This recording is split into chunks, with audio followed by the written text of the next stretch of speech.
All right. I thought it was going to be 12:05. It's 12:03. You're early. I texted you 12:05. It's 12:03. I was trying to be really precise with it, you know? Yeah. I thought you would appreciate that. No, I always do when you're just walking in and it's 11:59. Yeah, like It's always a good it's really this But show. you missed the mark this time. It's This okay. show is really, it's really, what is it? Like the regimen of it really helps you to kind of orient your life in a way. Like find a routine that works for you. I'm sure yours looks a lot different than mine, but like just in general, to sort of structure things a little bit. There's an order to it for sure. To not leave too many loose ends and hold yourself accountable and all these things. Well, what happened with me was, so I was, first of all, okay, I'll just go right into it. Okay. Well, like last night, I was out and I was in a similar location to where my vehicle got stolen. Right. Last time. And so I'm like, all right, you know what? I'm gonna take the Tesla instead because people aren't really stealing those. Yeah. And you start to think about it and you're like, okay, well, why do you feel what leads to this fact that for the most part, these electric vehicles aren't being stolen? And it's because of supply and demand. It's because the markets in which these things eventually end up, the type of vehicles that people are purchasing, the stolen vehicles that people are willing to pay for, that are worthwhile, where there's money to be made, are going to places that don't really have the infrastructure. Well, the EV is not what they're looking for. And on top of that, even just getting the vehicle to the port to get it loaded on a ship, there's a whole different layer and level of complexity when you're dealing with an EV. And so what this all amounts to is that if you look at the stolen vehicle numbers, the EVs are low and other vehicles are high. So anyway, so I'm like, all right, I'm going to take the Tesla with me. Now, the Tesla, the thing was, it was sitting for a while. Like, I didn't drive it. So I just didn't know what I was dealing with as far as range and stuff. I know it had range when I parked it a while ago, but it wasn't sitting on a charger or anything like that. So I was just like, let me check this out. Because, it's kind of like a hit and miss. Well, you can check on your app, right? No, I know. But like I had already made this decision that I was going to be driving it and then I'm about to leave and I'm opening the app. Oh, okay. And it's one of those rush moments. And it's the same thing that keeps happening where the weather is playing such a role because I open the app and you know how the app takes a moment to refresh? At first it says some figure and then as soon as it refreshes, it's 60 kilometers less than what it was when I last left it. Sometimes it's like 12 hours it hasn't updated. Sometimes it's like 5 minutes. Weird. Anyway, so... But it's spring. Yeah, so it should be better, right? It shouldn't have gone the other direction. But I guess, I don't know, man. Dormant and these calculations. And it also got a big update. So, there's a lot of things going on. But I took it, and then I needed a boost. So I had to charge it back up. But then I came to work today, and I noticed that this is your thing now, that you own this charger now. Yeah, since you're not using it, I figured. So I was wondering. So the studio has a charger. So I was wondering. What do you need all these boosts for? Because aren't you charging in the garage? Yeah, but my house is situated where we have one driveway, and in order to get to the garage, you have to move the Bronco. So it's really first world problems, but I'm just using the charger at the studio now. Charge the Tesla. So strictly what's happening there is just like the one car is just like blocking the charger? Blocking That's all it is? That'd take you 2 seconds to move it. I know. But it's a situation where it's just pure laziness. And I blame myself for it. Well, don't be too hard on yourself. Well, I think people have done worse. Yeah. I think that there's probably a lot of people that have found themselves in a similar circumstance over the years of the old, what do you call it? The driveway musical chairs of moving cars around. And, oh man. Well, anyway, it's all right. I got some KMs in there now. So you go ahead and get your KMs. All right, I'm glad. Yeah.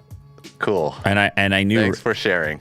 And I knew right away because I'm like, I was looking. I looked down the parking lot and I'm like, no Bronco. I know who's on the plug. Yeah. I know what's going on here. Yeah, it's really. So you're not really driving the Bronco then, I guess. I'm just gonna wait until it's summer, and then we're just gonna maybe go camping or something. With the Bronco. Summer. Yeah. Double summer. Yeah. It's just, I gotta say, like, owning a Bronco, it kills gas. Like nothing. Nothing I've ever seen before. So your mind is really on the gas. Your mind is really on the gas part of it. Yeah. And I do see a difference, with electric vehicles. There is a big difference, at least right now, in terms of like fueling up.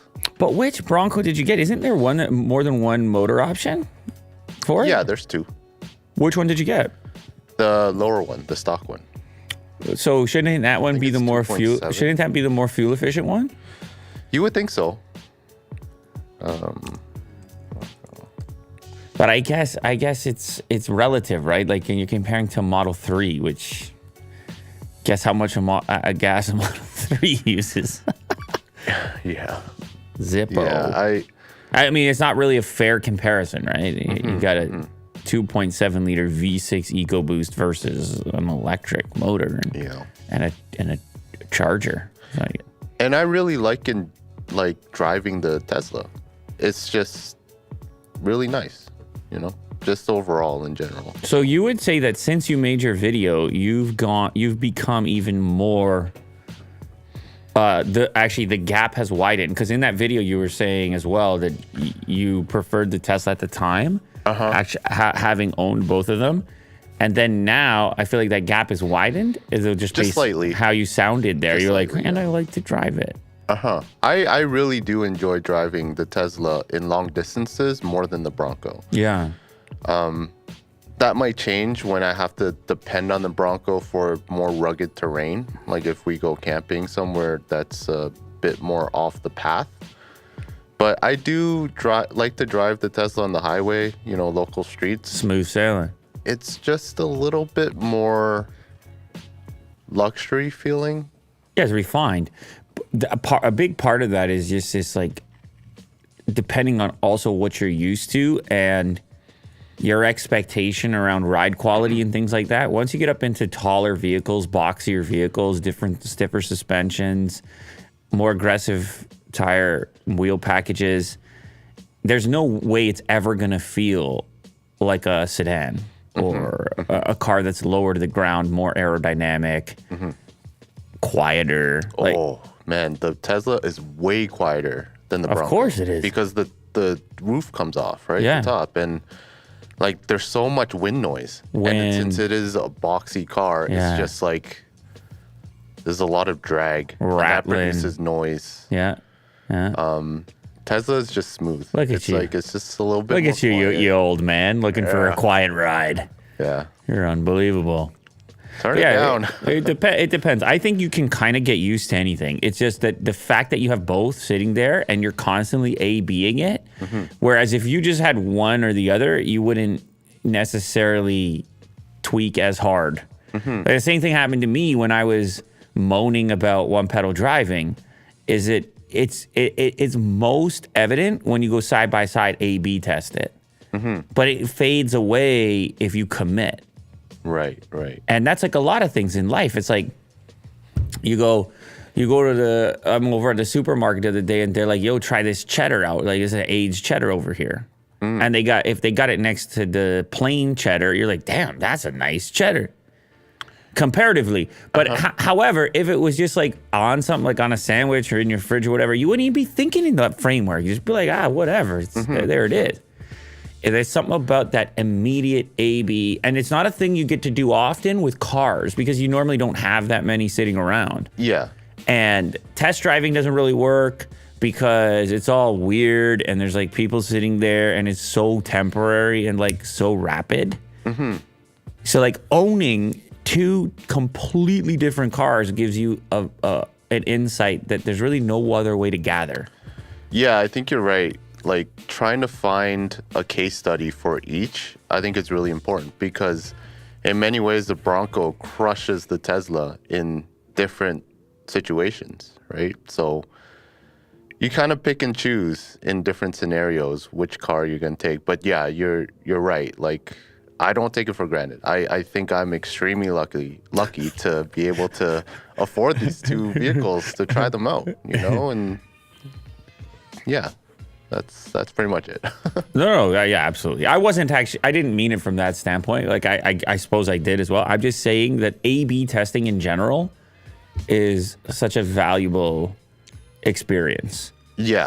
Getting the chance to A/B anything exposes and sort of illuminates the attributes of each so much more than having a delay between that test or never A/Bing to begin with, or it almost uncovers things you didn't even notice. Like you would have got let's say you got the Bronco without the B test. You're just like, this is how cars sound. And then you just get used to it and you're like, it's not loud. But the next day you'd be like, I'm going to take this different car. And you're like, God damn, it's quiet in here. And then you can't unhear what you've heard. Yeah. It's weird how it illuminates stuff that you would otherwise go overlooked. There are appreciations, the insights that you kind of find and the subtleties in each vehicle.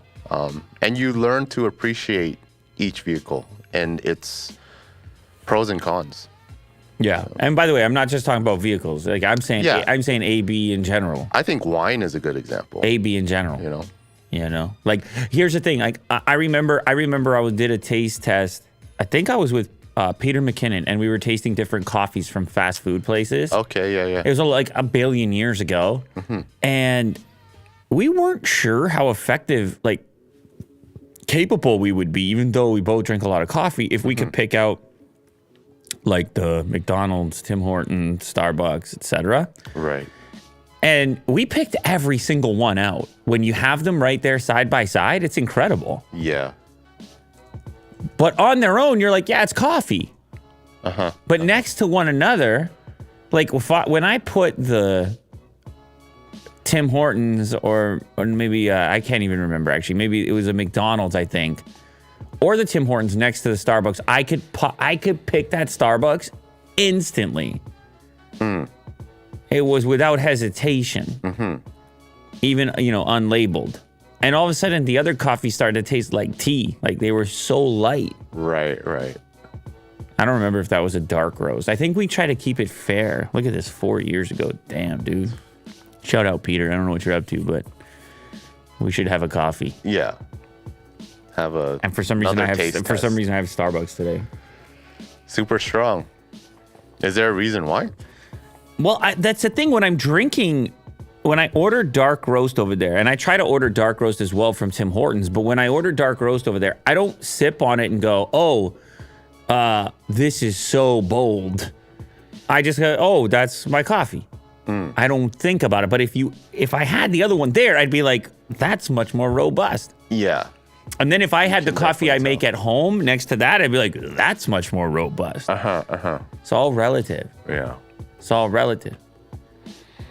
And it's like I'm out there playing hockey last night. Okay. And we're talking about the best player in the world, Connor McDavid, and it's like, what is fast? It's like, oh, that guy's really fast. It's like, no, that guy's really fast.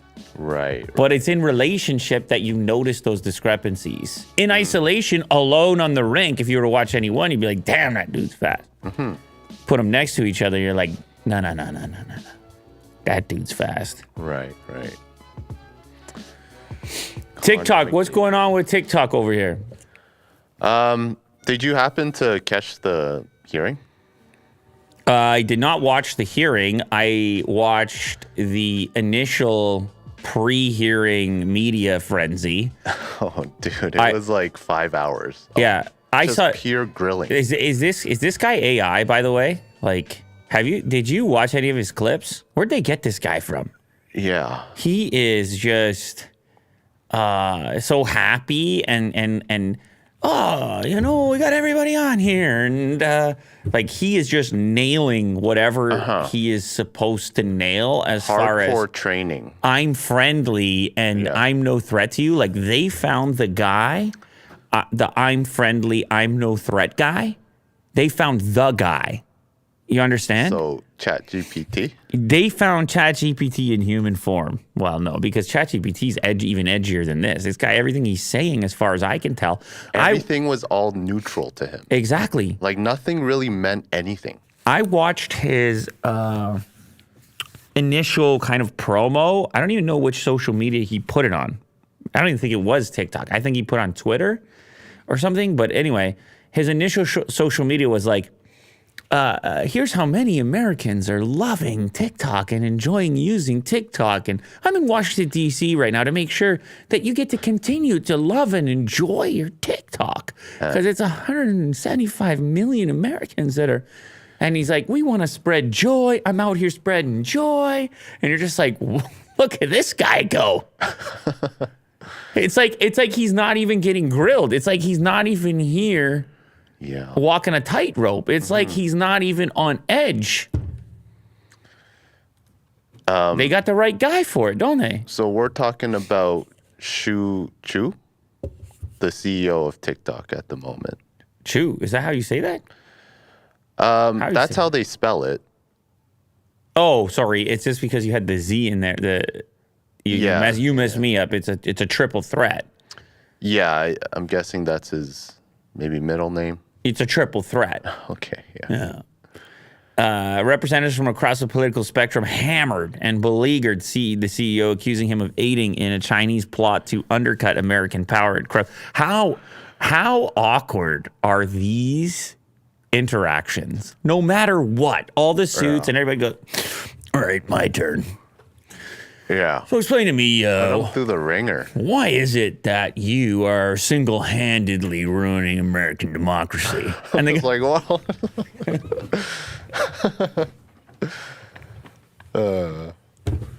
why are you killing our children? Oh my God! I watched about 3 hours of it, and you watched 3 hours of this? Yeah, last night to try to, do some research. Go ahead, Will. Go ahead. So to kind of summarize, Congress had to grill this guy on TikTok who's the CEO. And the CEO had to represent, and defend what he's doing within TikTok. And there was this whole,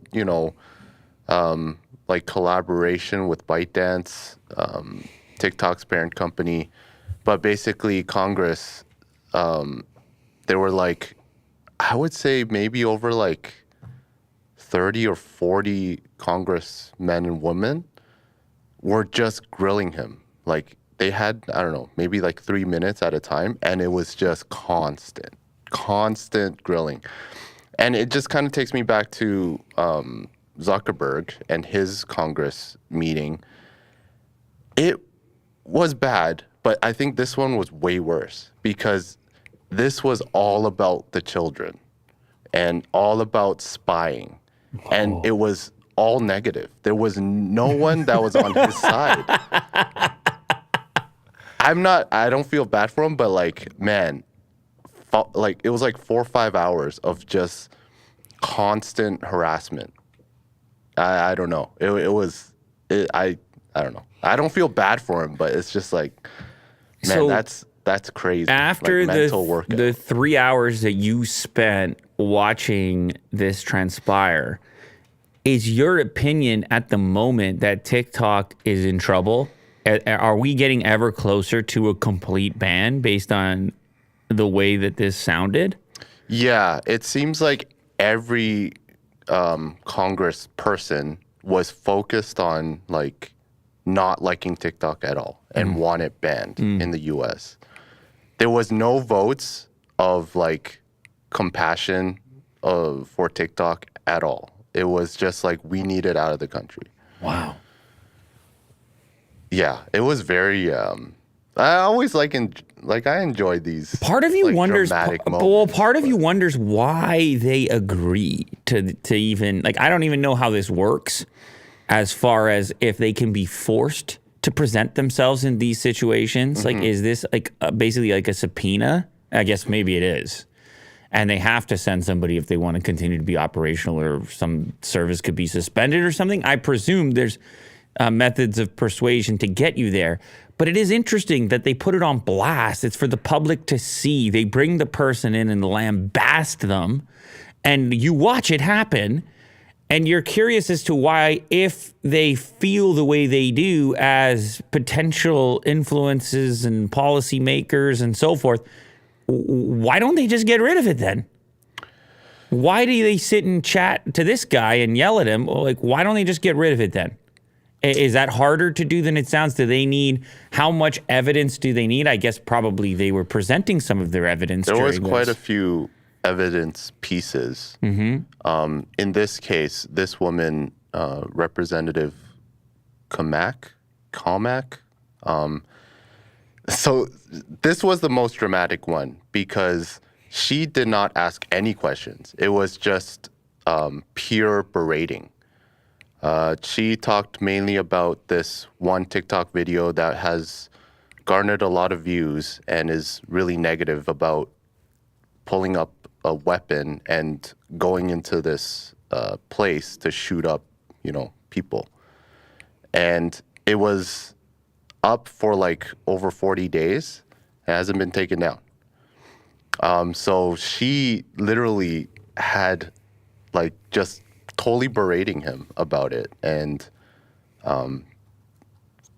he tried to respond and she's like, nope, we're done. Can you give me a little of and it? That's it. Can you give me a touch? Sure. Give me a little touch. To our data privacy security, why did an internal memo from TikTok corporate headquarters explicitly coach senior management to, quote, downplay the parent company ByteDance? Why would they say downplay the China Association and downplay AI? This is from an internal memo from your company. Why, if you had nothing to hide, would you need to downplay the association with ByteDance in China? Congressman, I have not seen this memo. You can't What I answer can that say- question. Mr. Shou, I'd like to direct your attention to the screen for a short video, if you don't mind. So yeah, there was No, I want really- more. I want more. Don't take it away from me, Will. I want more. Well, they're gonna show the offensive video. Oh, you don't want to show that. Okay, you can cut away for that if you want. Cut away and just let me see it. It's basically a gun, and yeah. See, Okay. it is captioned me as F at the House Energy and Commerce Committee on March 23rd of this year. This video was posted before this hearing was publicly noticed. I think that's a very interesting point to raise. But more concerning is the fact that It was a names threat this to them. chairwoman Yeah. by name. Your own community guidelines state that you have a firm stance against enabling violence on or off TikTok. We do not allow people to use our platform to threaten or incite violence or to promote violent extremist organizations, individuals, or acts. When there is a threat to public safety or an account is used to promote or glorify off-platform violence, we ban the account. This video has been up for 41 days. It is a direct threat to the chairwoman of this committee, the people in this room, and yet it still remains on the platform. And you expect us to believe that you are capable of maintaining the data security, privacy, and security of 150 million Americans where you can't even protect the people in this room? I think that is blatant display of how vulnerable people who use TikTok are. You couldn't take action after 41 days when a clear threat, a very violent threat to the chairwoman of this committee and the members of this committee was posted on your platform. You damn well know that you cannot protect the data and security of this committee or the 150 million users of your app because it is an extension of the CCP. And with that, I yield back. Can I respond, Chair? No, we're going to move on. Yeah, they're done. That was probably the most dramatic. Can I respond? We're going to move on.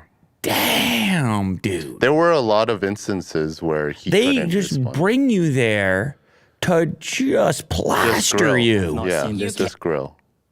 Like you just have to sit through it. So she was, I think, the only one that did that. Others had questions, but didn't really allow him to answer. Just kind of like the Zuckerberg one. It was just kind of, okay, well, let's move on, you know?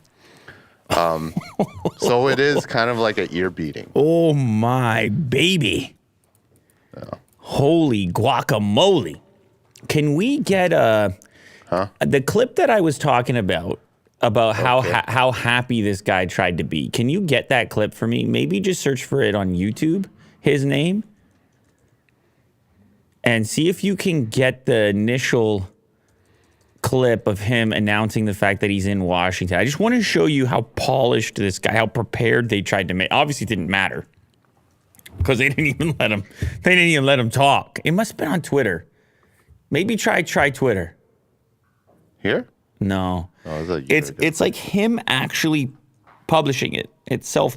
Well, it's on his profile. Let's say. Does he have a Twitter account? He must, right? Like, where else would I have seen this? Because it definitely wasn't on TikTok.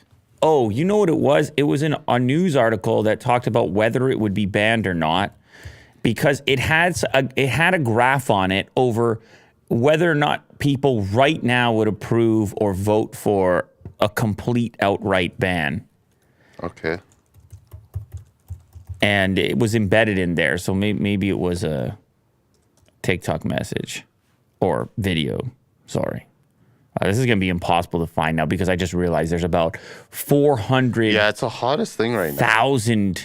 different. Holy moly.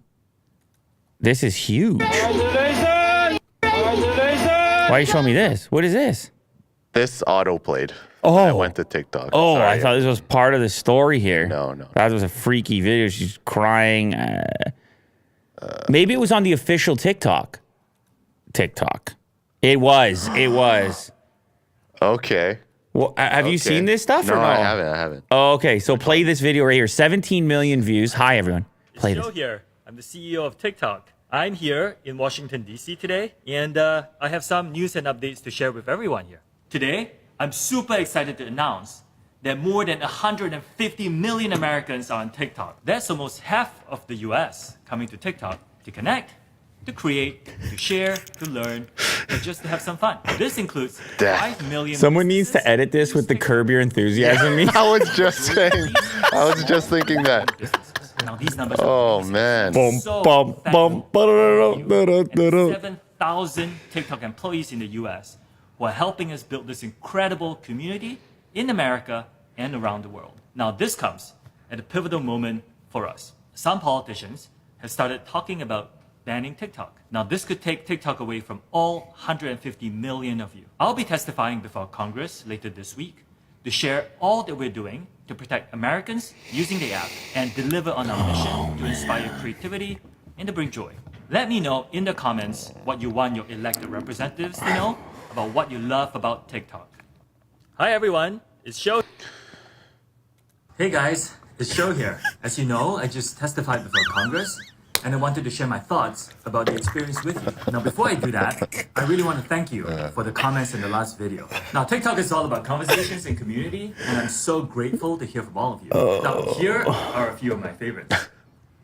Now that is what it's all about. A lot was said at the hearing, but I hope you heard the message, the important message, that it is our responsibility to protect more than 150 million Americans who love and use our platform. Now this is why I'm making the following commitments to you. Number one, we will continue to keep safety, especially for teenagers, a top priority. Second, we will continue to protect your data from unauthorized foreign access. Now in the US, American data will be stored on American soil by an American company overseen by American personnel. Third, we will ensure that TikTok remains a platform for free expression and that it cannot be manipulated by any government. And fourth, we will be transparent and give access to third-party independent monitors to keep us accountable for our commitments.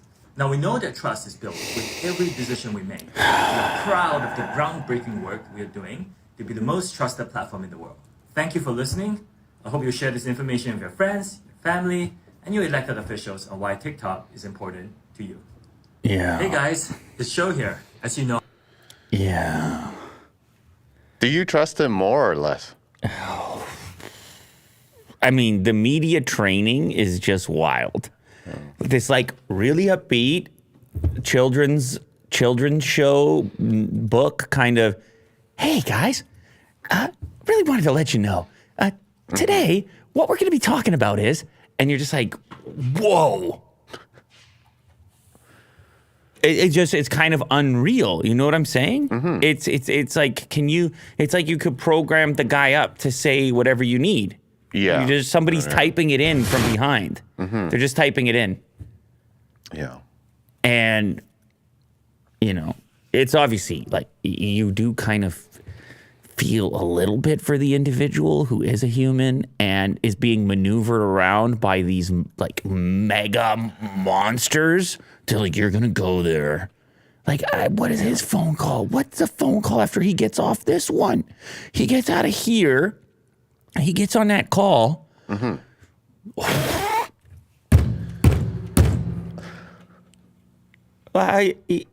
Yes? ByteDance is on the line. Oh, no, at the door. They're at the hotel. Oh, Yes? I'm here.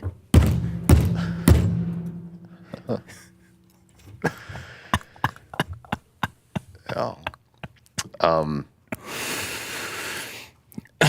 It's exactly what we expect in a hearing like this. It's very dramatic, though.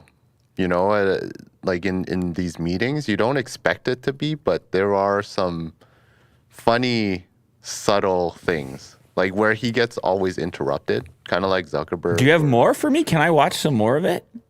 Can you give me a little more? You were right What there. do you want? No, I want some of the, yes. You want the hearing? Give me a little. 18. One of our fastest growing demographics are people over 35. We spend a lot of time adopting measures to protect teenagers. Many of those measures are firsts for the social media industry. We forbid direct messaging for people under 16, and we have a 60-minute watch time by default for those under 18. Now, I would also like to talk about national security concerns that you have raised, that we take very, very seriously. Let me start by addressing a few misconceptions about ByteDance, of which we are a subsidiary.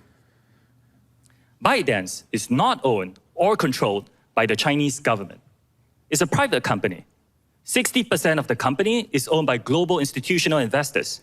20% is owned by the founder, and 20% owned by employees around the world. ByteDance has 5 board members. 3 of them are American.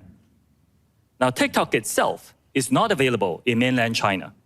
We're headquartered in Los Angeles and in Singapore, and we have 7,000 employees in the US today.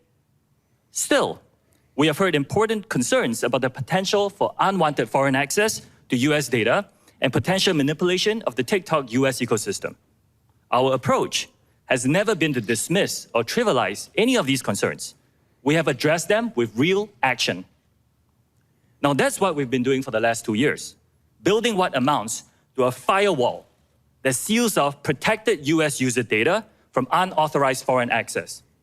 The bottom line is this: American data stored on American soil by an American company, overseen by American personnel. We call this initiative Project Texas. That's where Oracle is headquartered. Yeah, they Today, talk a lot about Project Texas. Wow.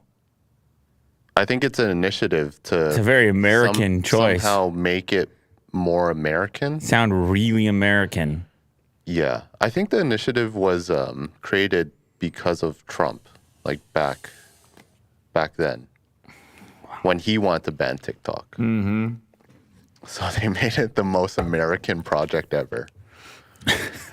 Somebody in the chat says, if CCP asks for the data, Skydance can't refuse.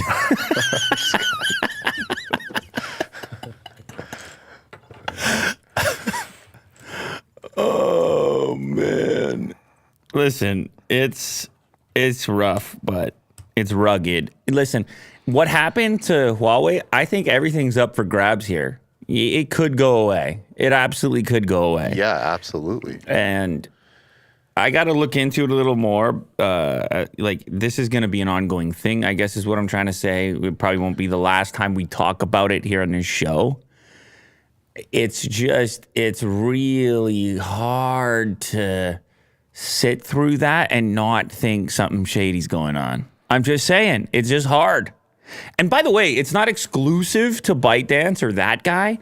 As you mentioned, it was equally awkward and weird when it was Zuckerberg and they were talking about elections and potential for interference and everything else. It is just kind of a giant mess, this thing. And who is really ready to do this thing the right way? Mm-hmm. I mean, having a company be based in America, be American, that's one thing. But the idea of governing, censoring the violent pages that were posted, picking them out, getting rid of them quickly. Like, which company do you think is most poised to properly kind of maintain and manage the scope of social media that they're that is underneath their control? Like, which one has done it well? Definitely, there are many that do zero business in China, right? Google. I don't know, is Facebook zero business? There's no Google in China, outside of Android, I guess, which is interesting. And I think Congress is somewhat concerned about that. But if you look at the grilling he got over the gun post, it was unrelated to that. It was just straight up, hey, we don't trust that you guys can manage this thing. We don't trust you can create a safe environment or a positive environment or an environment that we want young people to have access to. We don't believe you're the right guys for the job. And it just seems like TikTok is geared towards young people and is probably the most addicting app, like social in terms of social media. So that's why they do have to grill. And negative content that's not supposed to be there is on every social media platform. It's just they, at least TikTok, had to hear the brunt of it. In this case. Somebody here in the chat is saying it's been banned for 2 years now in India, and it's the best thing the government ever did. Yeah, I mean, YouTube, Facebook are probably lobbying against this as well. You know? So I feel like TikTok is like just kind of like surrounded at this point. The stuff about the youth is legit. Like, the youth are into it, man. Yeah, they also talked about a lot of the trends, like the blackout challenge and you know, yeah, sure, the milk crate challenge, that kind of stuff. It's I mean, that's where those trends are born, right? Things happen too fast for them to govern it. It happens too fast and it takes off. Reposted. The technology is faster than the maintenance. Technology is just flying. Apparently, there's a moment where he gets asked about eye tracking inside the software. Yeah, to determine, I think, the age of the viewer. Yeah, and also track or like scanning each video. Can you find that section for me? The age. If you go on YouTube, can you do TikTok Congress eye tracking?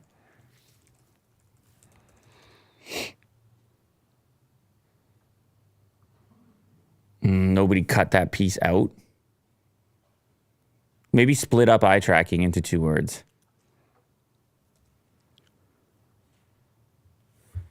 Maybe not. Oh, denies app spies on users. Can you give me that one down there? Yeah, let's try that. This one. Or is this just a whole deal? Oh my God, 5 hours and 24 minutes. Hours. Yeah. Oh my God. Let me see if I can find it on the web here. Or I don't know. Somebody just said it in the chat. I'm not sure if maybe they can give me the timestamp if somebody knows at the moment. Yeah, there was one moment where someone asked that was TikTok scanning videos of users to dictate their age, Right. and he couldn't answer. Right. Yeah. It was literally scanning, doing like, the if it's a calculation teenager or not. Yeah, or doing a the young calculation, child. like, is this a good thing or not? Because obviously people lie about their age. And eye tracking is not exclusive to TikTok. Obviously, there's apps that do it. I think the question here is, okay, they've got all these restrictions for 16-year-olds, or these new restrictions they're talking about for people under the age of 16. But how do you verify that a person is over the age of 16 other than just like a checkbox? You're not asking them for ID. A lot of interesting questions that need to be answered here, Will. Yeah. Apparently, they paid influencers to attend this rally. That's what I heard from Wired. They made a report. Right. So TikTok covered travels, hotels, meals, shuttle rides. I didn't get the from offer. the Capitol. I didn't get that offer. You're the most avid supporter of TikTok. I got a sign. I love TikTok. Yeah. Ahead of TikTok CEO's much anticipated testimony in the United States House of Representatives today. Oh, House Representative. The embattled tech firm conducted a full court press on Capitol Hill. This included paying to bring TikTok influencers face to face with their home state lawmakers, staffers, and journalists, as well as sharing their journey with their collective audience of some 60 million followers. TikTok covered travel, hotels, meals, and shuttle rides to and from the Capitol for dozens of influencers, according to the creators and the company itself. Each social media star was invited to bring a +1, whether they flew in from Oklahoma or New York or drove there. There was something kind of recent like this. It was a little bit different, but when you had the bill C11, was it, here in Canada, they were asking if I would go talk to lawmakers here because people were pissed about this particular thing. And I don't remember if it's C11 or anyway. Yeah. And some YouTubers did go, and some YouTubers that actually did a great job of sort of articulating the issues with that particular bill. So what did you have? You had a protest going on outside of Keep TikTok, get rid of TikTok, keep TikTok.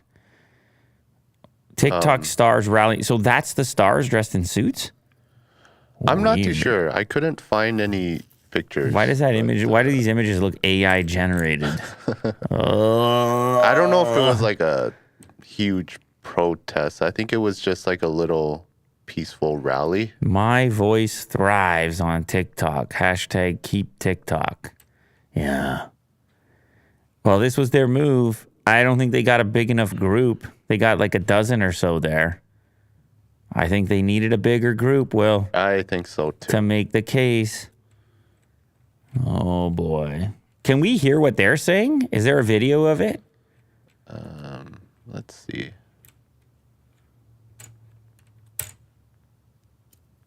How would you even search that? TikTok. That image. TikTok influencer protest? Protest? Rally. Why is there no video of it, actually, now that I think about it? There's just a couple frames of... What if you go to videos? What if you click on videos on the far right? Or is this risky? Turn your screen off first. Okay. Don't broadcast your screen to the world. Nothing. What is this conspiracy? Yeah. There's not a single video of these dozens of influencers out front of... TikTok didn't pay for videos. Maybe I could find it on TikTok. Hold on 1 second here.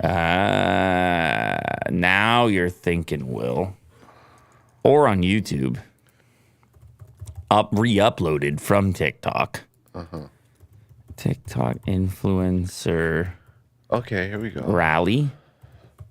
Oh, this is NBC. TikTok creators who have come here Oh. to oppose a potential here we go. TikTok ban. I'm here today to rally creators and Oh, here we support go. in opposition to banning TikTok, which is one of the most effective digital organizing tools Democrats have. I'm a mental health advocate who's been able to Whoa. use TikTok to build community and democratize mental health resources and education by sharing my own experiences. As a science teacher on the app, TikTok helps me break down the four walls of my classroom and educate Whoa. all over the world. TikTok isn't just an app. This is a community of people whose lives have been cultivated and created by hardworking people that deserve a space online. I am Not a lot of videos though. I got one here a day ago, South China Morning Post Okay. or NBC News on YouTube. If you just search TikTok influencer rally on YouTube, and maybe we'll see them yelling and screaming. Those people seem to have had a, yeah, you can pick whichever one you want. Like, they seemed really polished. Getting all set up there. Get a couple signs made. Air around China. Okay. Seems pretty subdued. Yeah. Here we go. Sufficient infrastructure around the technology to make sure that U.S. data is protected. So I think while those concerns are valid, and like I myself have had them, I think to hear what TikTok is doing has given me reassurance about, using the platform and kind of knowing that my audience is also safe using the platform. Will say that TikTok has inspired every creator to be an entrepreneur and to make money and to think They got about every money and demographic finances. covered. Share and financial advisors Check right those now gloves. using TikTok accounts, sharing their information and their advice to creators and users to better inform them about how to make better business decisions. Wouldn't TikTok be fighting to protect half of America's lives? It is the #1 downloaded app, and I understand that it may have Chinese origins, but this is American people, American employees, American businesses, American lives. Okay. Well, that didn't go so well. No, why? This rally, I mean. You're just saying it's too slim? Yeah, I Yeah. mean, TikTok has over 150 million users in the U.S., and this is what they come up with? There's like 50 people. You're saying they should have had a bigger budget? Well, the And why are they so monetization. old? I thought they would be younger. Right? Well, you can't fly out a bunch of minors. Well, They flew them out. Like This is all families, expenses paid over here. oh, jeez. I mean, it They is. need to work harder. No, it is, right? They. I guess you could have flown out whole families. That gets expensive. Yeah.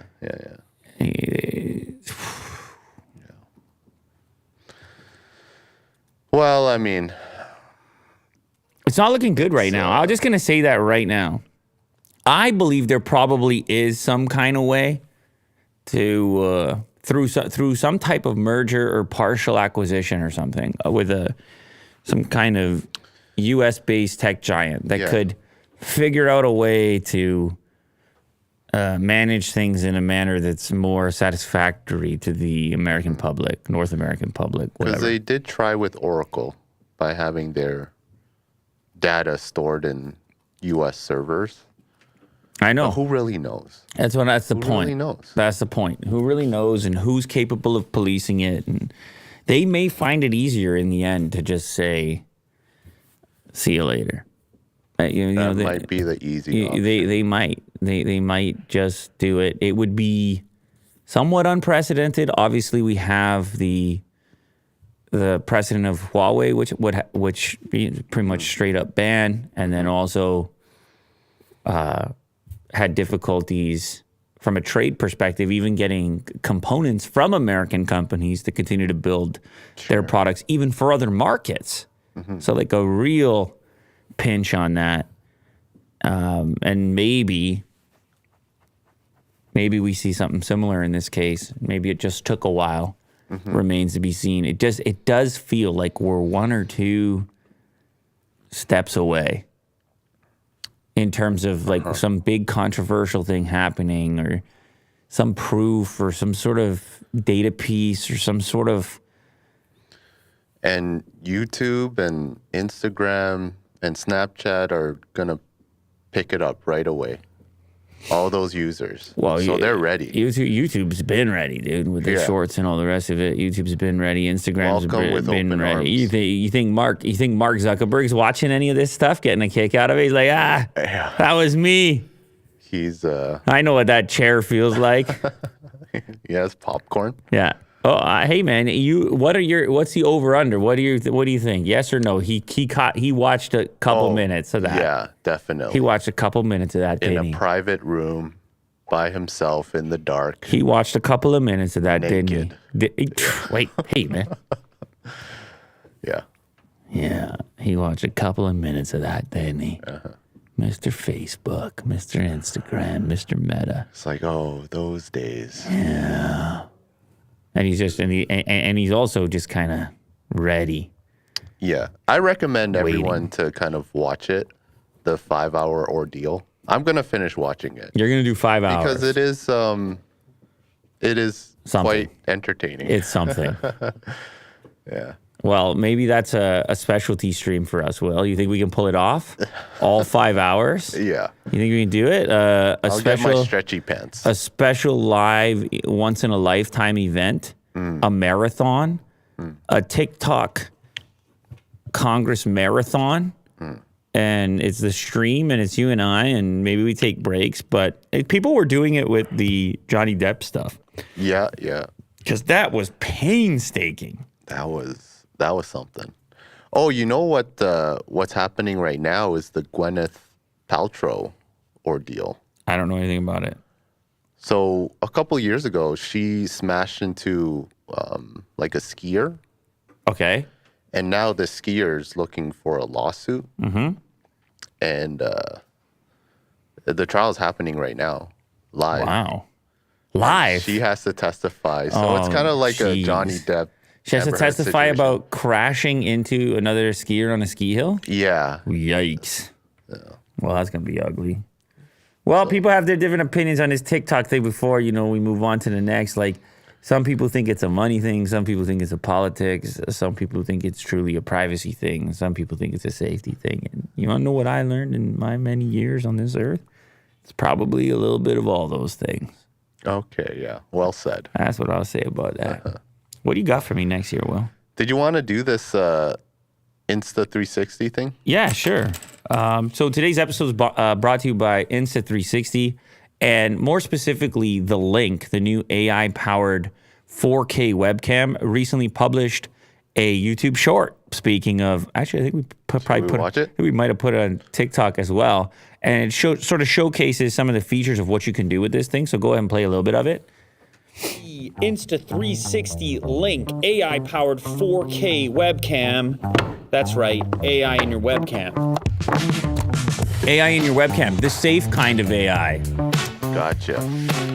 Well, it just tracks your head and face with a little gimbal-like type of experience. Look at it go. There you go. Motors. This is good resolution. Motors. F1.8 on the lens. Boom. Flashes blue. And now I'm in the presentation. 4K webcam. You notice a difference. Yeah, so one thing I like about it is it has different settings for the zoom level.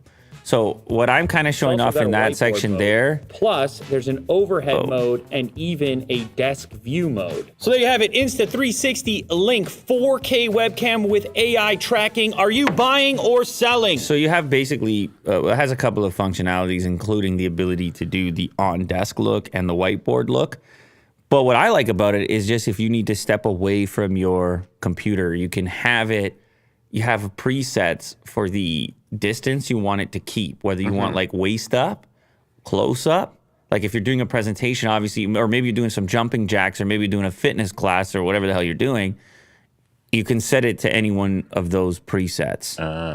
And it'll kind of clip on. It's a funny looking device. Like you're not sure how it's going to fit onto your laptop.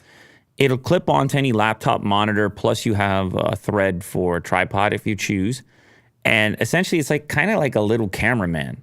because it's capable of following you, and a typical webcam wouldn't be capable of following you. So anyway, you can go check them out on the website there. I think there's a free gift, a 2-in-1 tripod, which is a limited offer.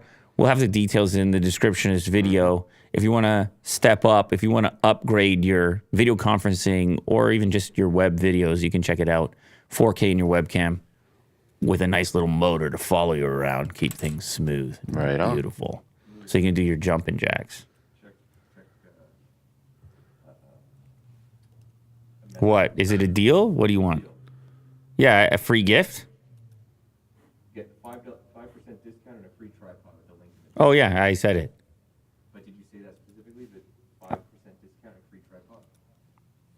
I said that there's a free, it's right there, free gift, standalone, one link, a mini 2-in-1 tripod kit, which is discounted, or you can get it standalone, regular price $299 or $285. You save $15. The page that we were showing had all the details on it. iPhone 15 Dynamic Island is going to include a new integrated proximity sensor. This year, all iPhone 15 models will include Apple's Dynamic Island that unifies the pill and hole cutouts at the top of the display, but there will also be a material change to that feature that wasn't included in the iPhone 14 Pro models. According to a new tweet by Apple industry analyst Ming-Chi Kuo, the proximity sensor on the iPhone 15 series will be integrated inside the Dynamic Island area instead of sitting below it. In the iPhone 14 Pro, the proximity sensor is located under the display outside the Dynamic Island. Conversely, in the iPhone 15 series, the proximity sensor is situated within the Dynamic Island with almost no change to the Dynamic Island area.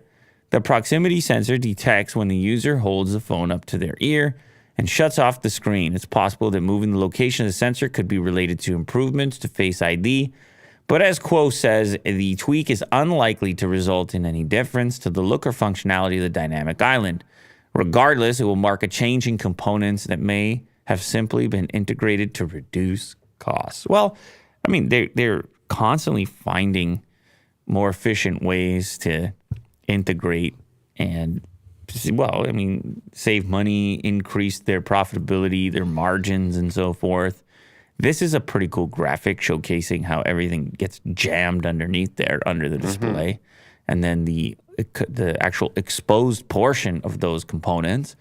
And obviously, Apple has a fairly sophisticated front-face system for the purpose of Face ID, which is still the primary unlock function. Amazing. It kind of held on for as long as it did, as it has, without like doing what every other manufacturer for the most part has done, which is leaned into fingerprint, and then Face Unlock sort of became the afterthought. Apple's like, no, Face Unlock is the thing that matters. Fingerprint is the downgrade. They went big on the face. But eventually they'll go back to Touch ID, right? Is that right? Is that right? Maybe under display. Do you think, I'm excited for it. You think you're Ming-Chi Kuo or something? No one can beat Ming-Chi. Making all these predictions? Do you think you're Shrimp Apple Pro? I'm just a little guy with big dreams. Yeah, don't try to be no Shrimp Apple Pro. You're gonna. Yeah. You don't want to be calling on these type guys. These guys got everything going on. They're the Apple Mafia. Yeah, these guys got everything going on, my dude. Yeah. Face ID on Apple Watch confirmed. Well, that makes sense. I guess you don't even want to touch it because you just want to kind of be like, do one of those. So then it sees the face and then sick.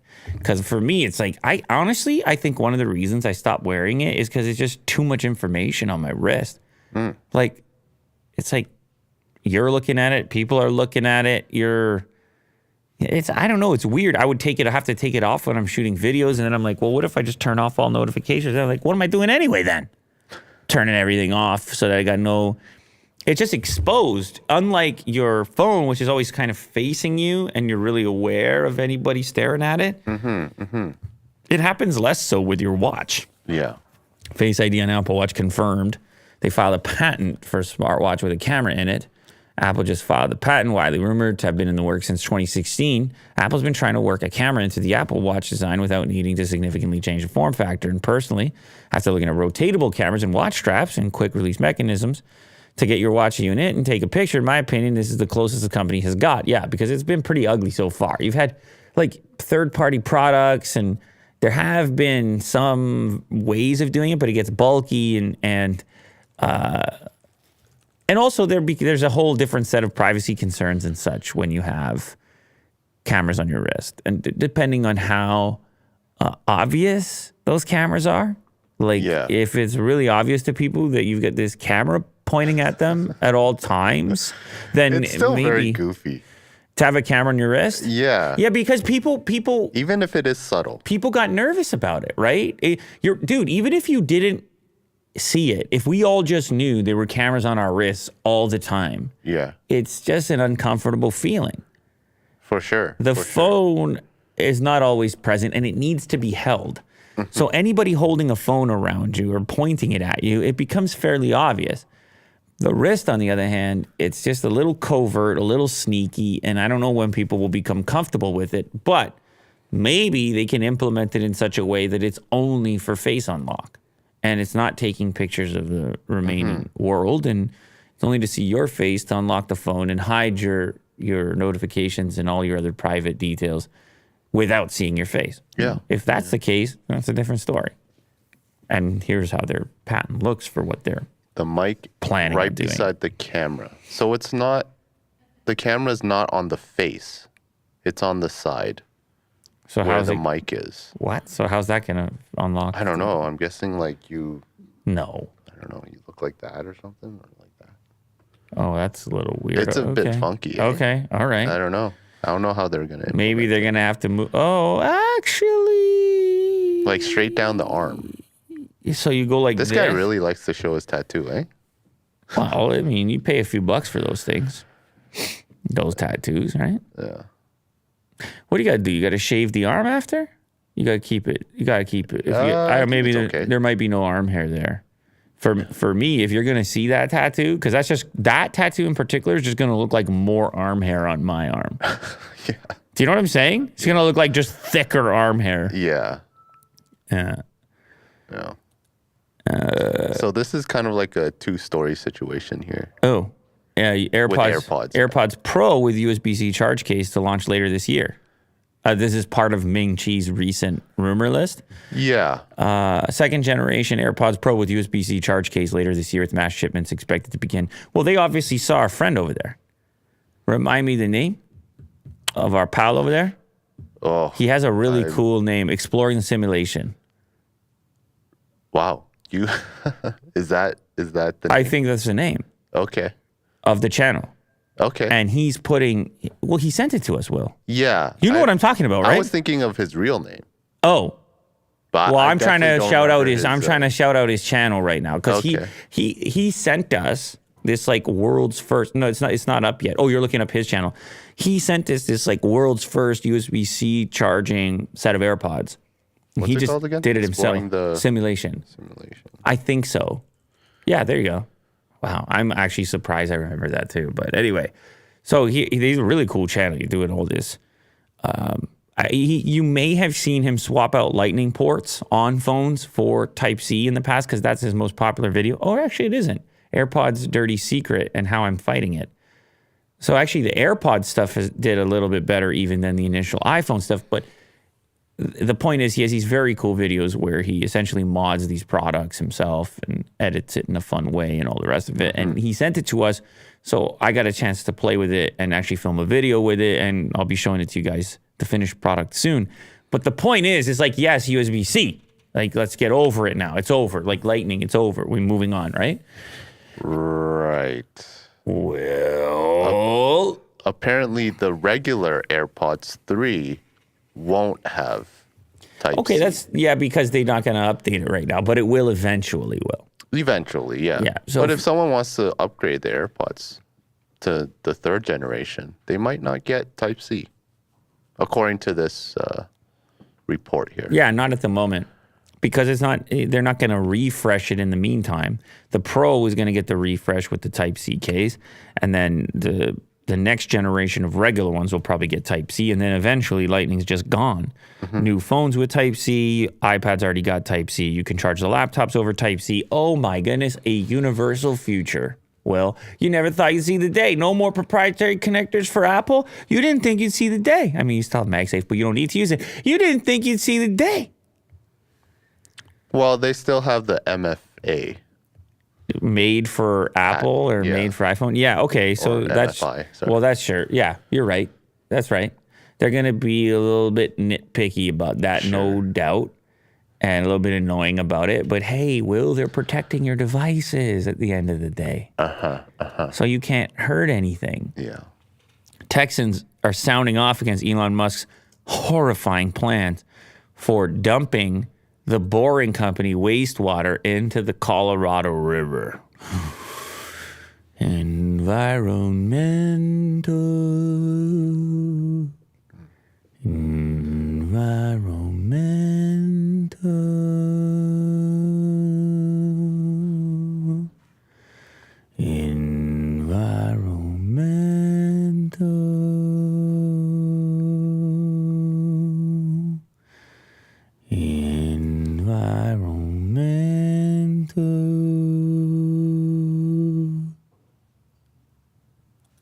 The Boring Company is facing criticism from Texans over its plans to dump treated wastewater. They applied to dump 142,500 gallons per day. Wow. Texans over here like, hey, man. Well, the river. Hey, don't worry. It's only 142,500 gallons a day. It's not really a big deal. In terms of wastewater gallons, it's not really a big deal. I'm being the Boring Company in that exchange.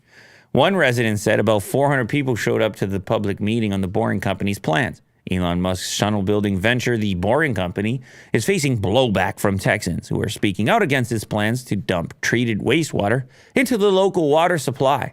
The Boring Company applied for a state permit last year under an affiliate name, Gapped Bass LLC. Sheesh. To dispose of about 142,000 treated wastewater per day from Bastrop, Texas, into the Colorado River. Earlier that year, the Texas Commission on Environmental Quality said it had opened investigations into the Boring Company after receiving 3 complaints regarding that site's handling of wastewater and concrete production.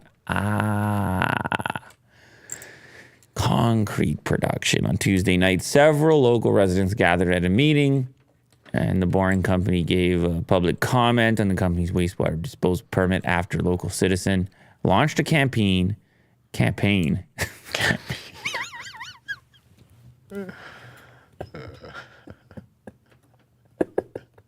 You were talking for too long, bud. Campaign. I want you all to come down to my campaign. You come in here and support my campaign. I'm going camping. Okay. I got a campaign. You want to go camping?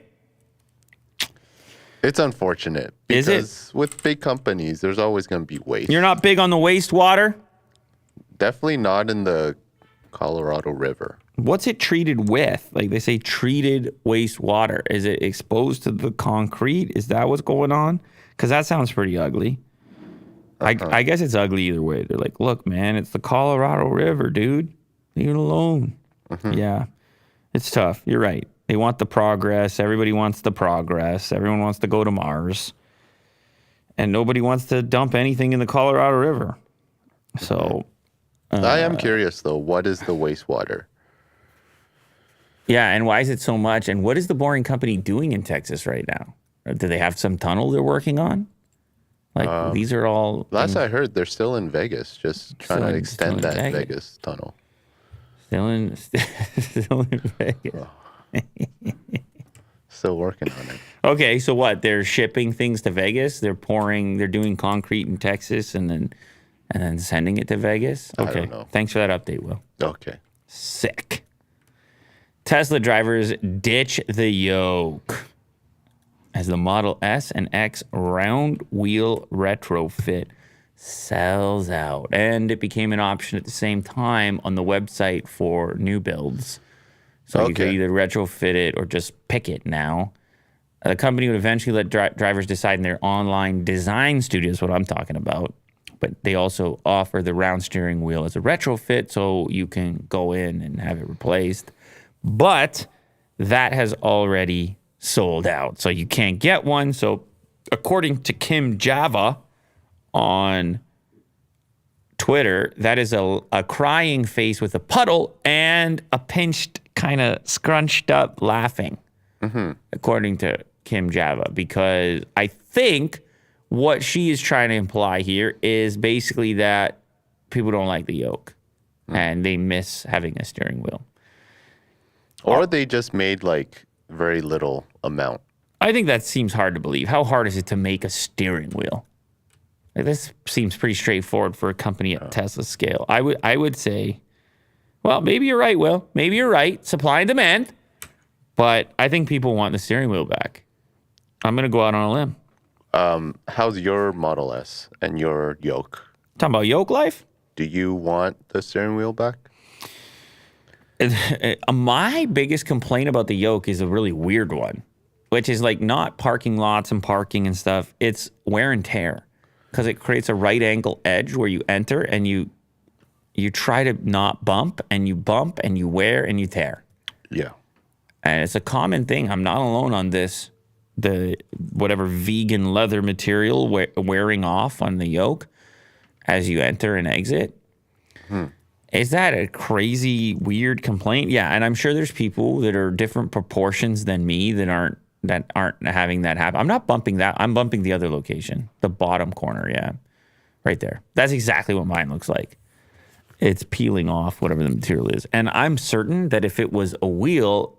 Like, it's just not a thing you think, getting in and out of the car, having that right angle there, that you're going to bump it frequently. You don't think about it. Can you elevate it or lower your seat? I mean, you can do these things, but inevitably, it's only a matter of time before it gets bumped again. I don't like the material that they're using.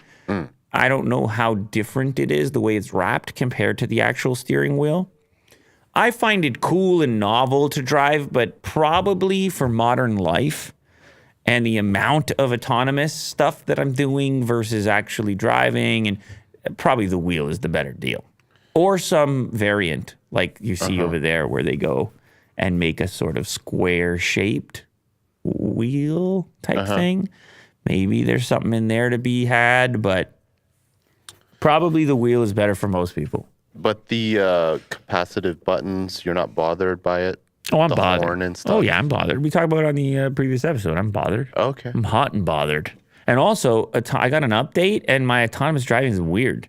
My FSD is weird. There has been a recent update. I know.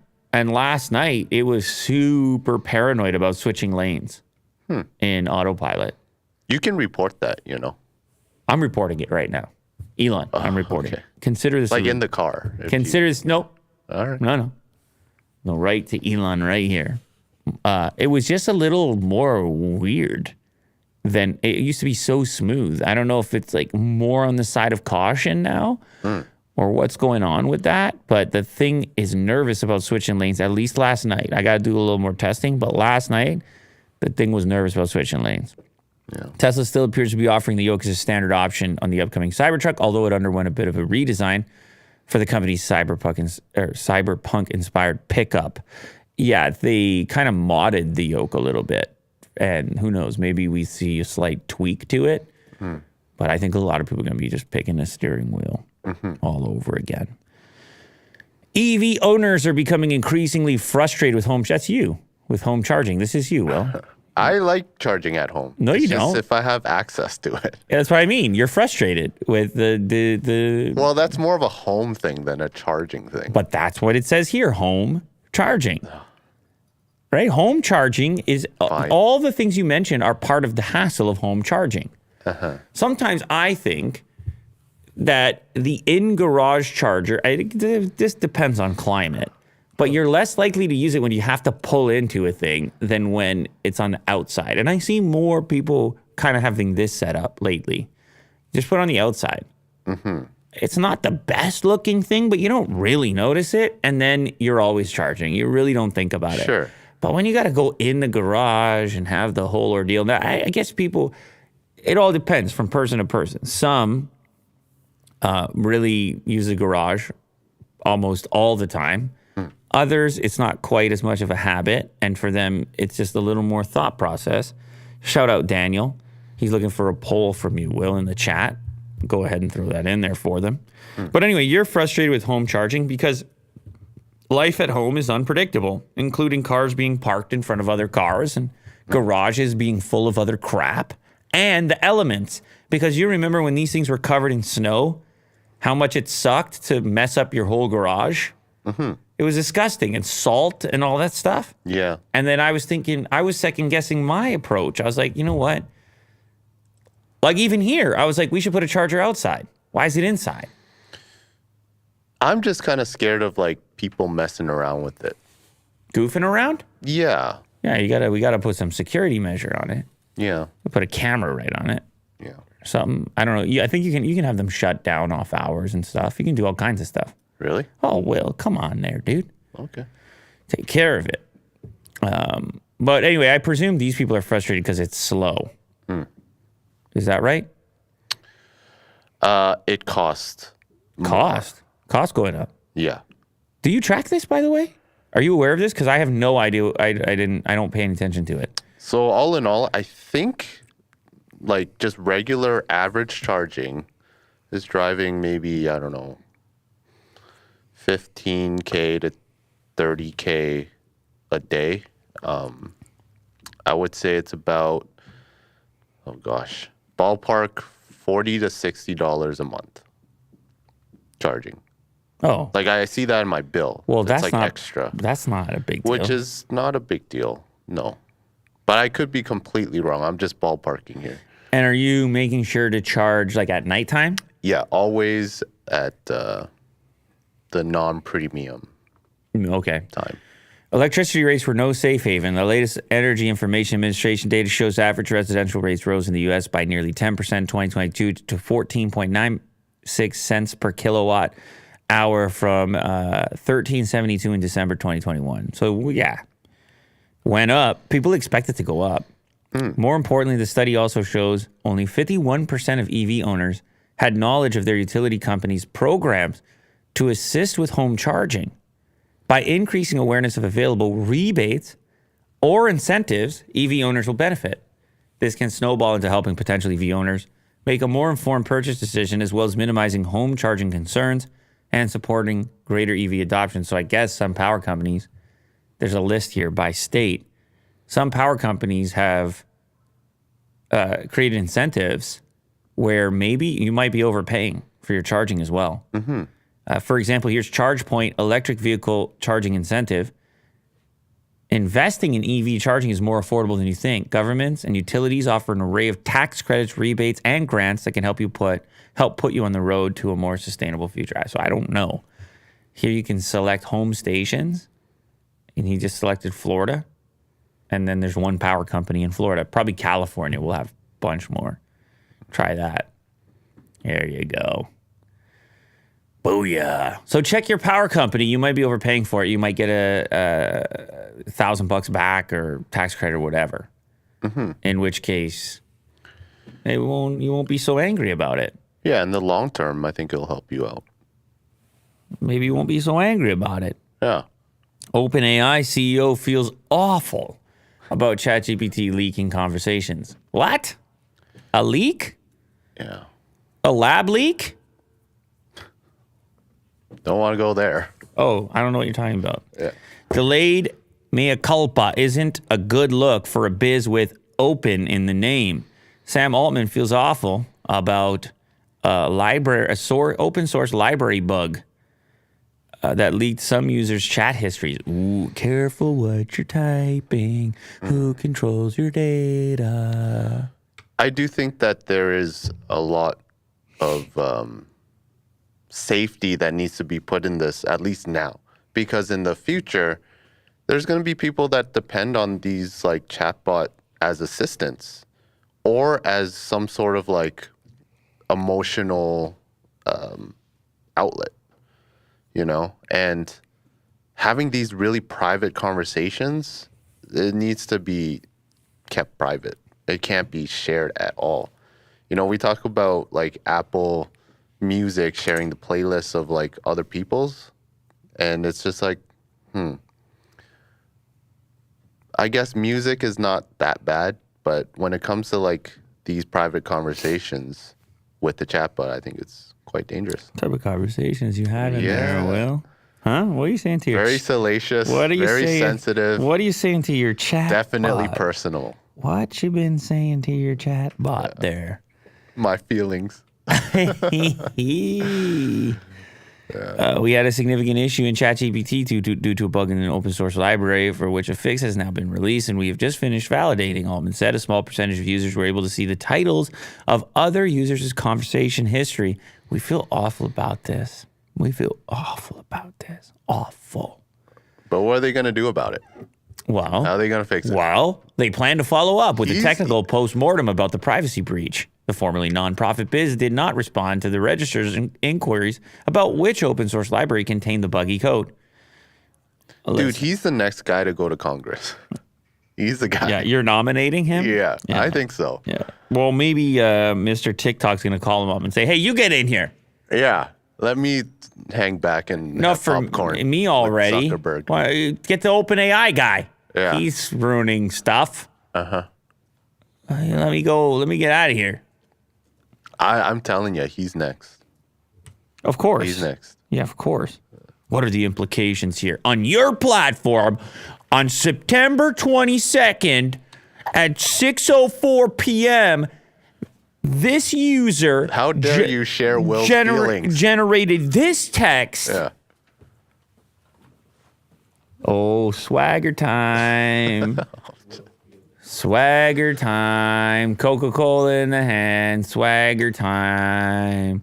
Gotta get my dog. Here goes me and my dog. It was Mo, by the way. Yeah. Did they see him in the wide? Yeah. Yeah, that was Mo, by the way. Front and center. All right. Yeah, he's next, Will. You're right. He's next. Yeah. Data. Death toll rises from bacterial infection linked to recalled eye drops. Oh! Dude, this was all over my feed. 2 more fatalities as Pseudomonas aeruginosa detected in 16 states. Some people were losing their eyes. Yeah. But in the worst case scenario is death. 2 people died from this. So the bacteria was in the eye drop. And they just put that stuff straight in there. The bacteria has now been detected in 16 states, the CDC reports. Its latest update on the outbreak. With the only previous fatality out of 68 cases claiming a man in Washington state, a further 8 patients from the total have reportedly permanently lost their vision, and 4 have had to have eyeballs removed. What a lawsuit! Good lordy. Mm-hmm. Yeah, some are pretty graphic. I don't want to show it, but... Good lordy. There was a firefighter who has lost revealed his he vision. lost his vision in one eye after using eye drops laced with drug-resistant bacteria. So that's the thing, the drug-resistant. For people who are sensitive to things, there's a doctor out there. I was watching like a YouTube video. He recommends like what's it called? The bacteria-resistant drug, not the anti-resistant. What? Yeah. Bacteria-resistant. Or sorry, drug-resistant. Bacteria. Yeah. He recommends it? Yeah, because the anti-drug resistant is apparently really bad. Why is he recommending bacteria at all? Not the bacteria. Like the drug sensitive drugs. You know what I mean? Okay. All right, I'll find that news source. I don't know what you mean. I mean, nobody would want drug-resistant bacteria because drugs are what's going to save you from the bacteria taking over and doing serious damage. But people with sensitive, like, skin, it's like they take different drugs than people who are not. Okay. So in this case, this eye drop is like non-sensitive, and people take it.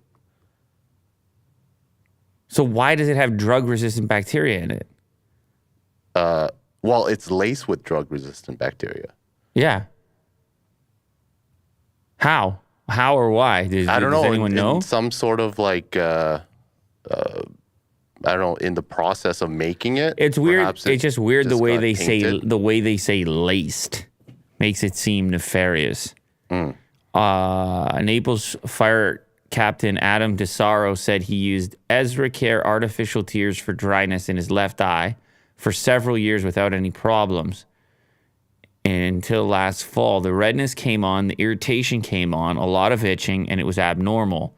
It just progressively got worse to the point where I couldn't even see within a few hours. Antibiotics, sorry, scroll up a little bit. When antibiotics wouldn't solve the infection, doctors feared he would lose his eye. That was hard, and it's still hard because I'm still not at work going on 5 months. Yikes. Brutal. So it was an over-the-counter product. Link the cases to the artificial tears lubricant eye drops. I feel like I've used those eye drops before, that brand. Yeah, it's a very distinct, like, brand. And, like, a box for it. Let me try to find the box here. Well, it's a recall now, so I guess people... I have the Systane Ultra as well. I don't really use them, but it's in my drawer. This is the one in question. Yeah. With the blue box. Yeah. Oh, my God, dude. That's crazy. Death and loss of eye is... I mean, I guess that they put out the warning. They put the recall, but still, I think you're still getting the lawsuits. Life-changing stuff going on here. Death. Well, yeah. Death is pretty life-changing. I think so, yeah. All right, let's turn it around here. German monks create the world's first powdered beer. So what do? Add water? Uh-huh. Interesting. I guess this saves from having to ship so much liquid around, but I am skeptical that it's going to be any good. However, some of that monastery beer is like the best you're ever going to have. Really? You kidding me right now? If it's powdered even? No, I don't know about powder, but I'm just saying if those dudes are interested in it, maybe they figured it out. I don't know. Or maybe the whole thing's a marketing ploy. Oh, well, this is AI generated. Jeez, Will. Hang on a second. A purely speculative AI generated image of a potential beer powder packet. What is that? Are we getting scammed again? I hope not. A brewery near Munich says it's created the world's first powdered beer. Just add water and it'll froth up, complete with a foamy head and full flavor. The result promises massive savings on transport because it can be shipped at 10% of the weight. See, most of the weight is just liquid water. The name, Kloster Brauerei Nuzel, worked together with technology partners and used funding from BMW to create its first powdered product, a dextrin-rich zero-alcohol beer, which has been brewed using conventional methods, then processed and prepared into this powder over here, water-soluble beer powder granulate. Testing this powder in the market in small quantities until mid-2023, but the plan is to start making alcoholic beers soon and scale things up so long as people go for it, and the team believes there's a chance to ditch traditional brewing methods, save some energy, save some shipping costs, whatever else. I don't know. You put this stuff in your cabinet, it seems weird. They did it with other things, I guess. Powdered versions. Now I'm skeptical. I wonder if this is real. Why? Because you don't want to get got. It's AI generated. You don't want to get got again. Like, this looks convincing. You don't want to get got again. Because you've been getting got. Well, the AI images, man. They always get. Because you've been getting got. Yeah. If you're admitting it. Yeah. No, I think the article's real, and then just to beef up the article, they used the AI generator which makes me very uncomfortable, but it also also makes me thirsty. Would you try this? Yeah, try it. Yeah, it's not that crazy. I wonder if it has form. the foam. So they say it does. Carbonation as well. Listen, I'll try it. I know it's not going to be as good, but I'll try it. These, by the way, those monastery beers though, that's how it used to be, man. The priests were doing that stuff. Okay. Can you just show people what I'm talking about? Just type like Belgium monastery best beer in the world. Something like that. Yeah, like this dude. Look at that dude over there. Look at him. You see that guy? You can't make beer like that guy. Look at that guy. I can't. You look at the way it's bottled and everything. It's like wine when you pour this stuff. Yeah, out. it's very impressive. Like this stuff is. They used to just put it out. They had such a limited amount. They only made it just to keep the monastery going. So why is it so good? It's complex. Is that how they ferment It's complex. It's a complex flavor to it, man. It's got a body on it. Okay. It's got a body on it, and they use the old techniques for it. Look at this guy. You understand what that's about? That looks like you in 20 years. I might just have to quit everything and just go see what he's about. And be like, teach me your ways, sir. Look at this. You see, is there anything better? I'll tell you what, though, the demand is surging. And you know what you might pay for some of this stuff? Up to $15 a bottle, Will. Oh, wow. Okay. Yeah, you might pay for that. What's the alcohol percentage? Oh, it's going to be high. Is it? Oh, yeah, it's going to get you going. Okay. And it's legit. It's not one of these goofy ones where it's all marketing and they say, oh, yeah, inspired by Once Upon a Time. No, you can get the stuff from the real dudes. Mm-hmm. You better think about it. I'll definitely try it. I might find this stuff for you. Maybe we'll do a taste test. Not the powder. I'll just get the other stuff for you from the guy that you just looked at. Okay. Yeah, I don't mind. I'm thinking about it. He seems trustworthy. I don't know why they're called Trappist monks. Can you give me a Wikipedia on that? They gotta, for some reason, be Trappist monks. I don't know what a Trappist monk is. Certain type. Centered on manual labor in addition to their spiritual activities. Okay. Where do they live though? Officially known as the Order of Cistercians, the strict observance, and originally named the Order of Reformed Cistercians of Our Lady of La Trappe, Catholic religious order of cloistered monastics that branched off from the Cistercians. 1664. That's what they've been doing, those guys. Trappist monks. Can we get some pictures of these guys? It's unbelievable. Look at this stuff. Look at that guy drinking over there. Look at these guys. The way they look at the beer. You don't understand this stuff, Will. I clearly don't.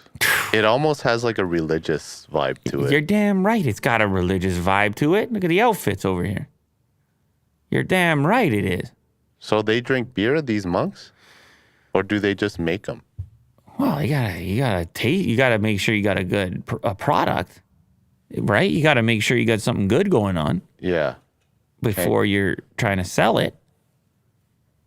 Yeah. Do they brew it under like the church or something? Oh, they're in the church, man. Okay. All right. But I don't know. I don't know if the one I had was the Trappists or somebody else. But all I know is that there's no labels on these bottles when you get it. It's that one. Go click on the picture of all of them lined up. It's got to be that one right there. Yeah, it's got to be that one. You know how badass you are when you don't put any label on it? You're like, nah, you know. They're like, if you know, you know. And if you don't know, then you don't know. But if you know, then you know. It's like a club. It's crazy, man. No label? Uh-huh. That's funny about labels. At the very low end, you got no labels. At the very high end, You got no labels. You got no labels. Yeah. You think about that, well. All right. Let that one simmer down. I'm going to get this stuff for you. You're going to get all rosy here on this channel. I have the Asian glow. On this channel right here, you're going to go to Belgium, sir. I'm going there? That's right. On this channel. You're going to travel there via your taste buds. Oh, okay. As long as I don't have to move. No, you don't. You just got to trust me. Those they're modernizing. The Trappist guys are modernizing. They got FedEx and everything going now. Gotcha. Yeah, this is the last story. I just want to cap it off. Linus. Linus, yeah. Everything's back. Everything's back. He made a video. Everything's back. He was naked. YouTube had it. YouTube backed it up. They always do. Yeah. YouTube's got everything. You think it's deleted when it's deleted? It ain't deleted.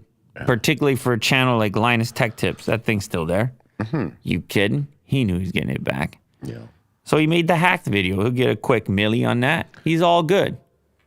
He was naked, though. That's kind of funny. Well, they had to... I like that. This is what I like about this. It's very internet. Like, he came with a reaction, a response quickly. Like, rapidly. But he looks tired, dude. He does look tired. He went through some stuff, but he still said, guys, you know what? Let's flip this upside down. And let's have some fun with this. Because he had to film his naked clips, right? Yeah. So can you play some of it for me? Yeah, play a little bit for me. For a front row seat to my life's work vanishing before my eyes. Linus Tech Tips, deleted. Tech Linked, toasted. Tech Quickie, gone. The good news is that if you're watching this, we're back online. Oh, look, see, D-Brand makes moves quickly, too. You just call up D-Brand. Commonplace on YouTube that when we sat down to prepare this video, it took us less than 10 seconds to find a huge channel that was dealing with exactly the same thing in that moment. Let's talk then about the motive for these attacks, the process changes that we and YouTube need to make, and how we can all work together as a community to educate and protect each other from bad actors. Oh, and to tell you about our sponsor, D-Brand. Oh, God. King Elon Musk discussing cryptocurrency. Did you just skip the sponsor, D-Brand? This in and of itself is not a scam, but the stream's linked to a scam website that claimed that for every 1 Bitcoin you sent, it would return double. I know this scam. Everybody knows this scam. Fake transaction records showing other users definitely getting huge payouts. Over the next couple of hours then, we sparred back and forth. First, I privated the streams, revoked the channel stream key, and attempted to reset the account credentials. While he's naked. Realized, as I was investigating the source of the breach, that I had been completely outmaneuvered. They were back in, and the streams were live again. Okay, so I log back in, nuke the stream again, and I go to, and they're up again. And now videos are being mass deleted from the channel. Over the next couple of hours, playing login whack-a-mole, the Linus Tech Tips, Tech Linked, and Tech Quickie accounts were each used to host these Elon Musk crypto streams until they were ultimately nuked by YouTube altogether for violating It's always YouTube's gotta be terms. Elon Musk. And I can almost feel your thoughts through the screen right now. Linus, truly, after all these lectures about two-factor authentication, don't you even protect your own accounts? So he actually course I do. explains how it But happens. While strong passwords and multi-factor authentication are very powerful security measures that you should use, they're not impenetrable. First up, let's talk 2FA. Not all factors or additional authentication elements are equally secure. The most common second factor, SMS, can be compromised by simple social engineering targeted at your phone carrier. Check out this video that we posted the last time our That's why Twitter got rid of more information about that. Phone Another common two-stage. factor, notification-based multi-factor, is susceptible to fatigue attacks, where a perpetrator will constantly try to log in, hoping that you'll assume, oh, it's probably someone from work, or even just click on the notification by accident. It's very problematic, and I'm looking at you, Google, since you can't disable this factor on Google accounts. Even time-based two-factor, like Google Authenticator or Authy, can be compromised, say if you were to accidentally set it up or access it from an infected device. In spite of all of these issues with two-factor, though, it held the line last night. Our attacker not only never gained access to our additional authentication factors, they never even had our passwords. But how can that be? Well, as it turns out, they didn't need any of that, which is a big part of why it took me so long to clue in and stop the spread. I was so focused on the potential damage that could be done by someone who had commandeered my SMS messages or gained access to my Google Authenticator somehow that I expended valuable time battening down the wrong hatches. If I had watched Theo Joe's recent video on the subject, or at least skimmed the comments, I could have probably stopped the bleeding in a matter of minutes. Shout out Theo Joe. But I didn't, so I got to be educated the hard way about a breed of attacks that bypass trivial things like passwords and 2FA entirely by targeting what's known as a session token. Now, many of you will know this already, and if you do, give yourself a cookie. But after you log into a website and your credentials have been validated, that site will provide your web browser with a session token. This allows your browser, and by extension you, to stay logged in when you restart your browser and go to access that site again. So basically, he had someone on his team get some sort of like, compromise with like a file, and then they were able to, or the hackers were able to take pretty much like a screenshot of the website, whatever they're on, that's authenticated, and then move it over to their computer. Yeah.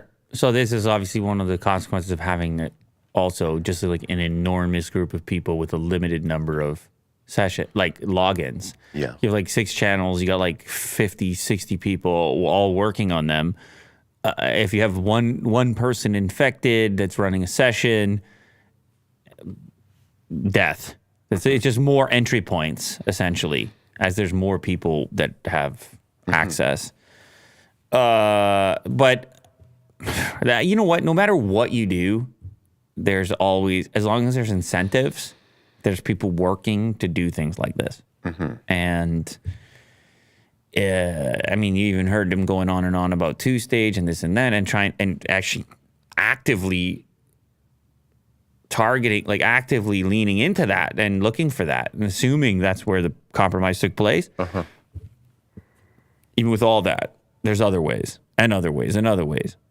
And social engineering, which is like surprisingly effective, which is just a more sophisticated way of give me your password. Okay, let me just go back and let me find out exactly how he patched it up or fixed it or kicked them out.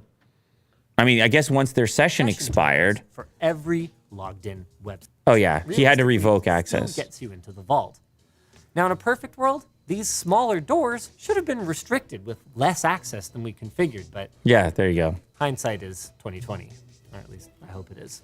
The bottom line is that our disaster response processes need to improve because I realized at 3 whatever in the morning, shout out Steve from Gamers Nexus for the wake up call, by the way, that I actually didn't know how to reset the passwords and the access control across all of these channels in Channel Manager. And that is not the sort of thing that you want to be troubleshooting buck naked in the wee hours of the morning in the middle of a crisis. In fairness to me, the way that Google handles the intermingling of all their services is not the most intuitive, and both Yvonne and I experienced numerous glitches and timeouts that prevented us from effectively using these tools even once we did figure out how to use them, which leads us nicely then into the next part of our discussion. I've owned what I did wrong, and now it's time to talk about Google. To their credit, I heard back that someone was... Basically, they were having a back and forth. And urgent. Look at that subject line. You're dead. You see that subject line? Urgent. Channel hacked. Everything gone. This, how do you? Yeah. You're dead. You're the YouTube rep. You're like, uh-oh. Middle of the night, too. What time was it sent at? Does it say 3:30 a.m.? Urgent. They're like sleeping. He did say that this YouTube assistant helped quickly and was really, pretty quick. That's good. So, well, shout out to them. I was curious because it did seem like it was down for a while. It was down for pretty much a whole day.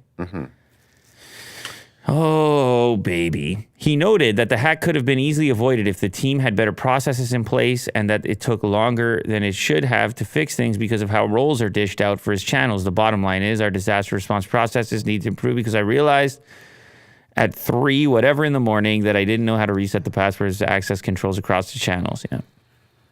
Yeah. It's all distributed. You have different accounts with different privileges, and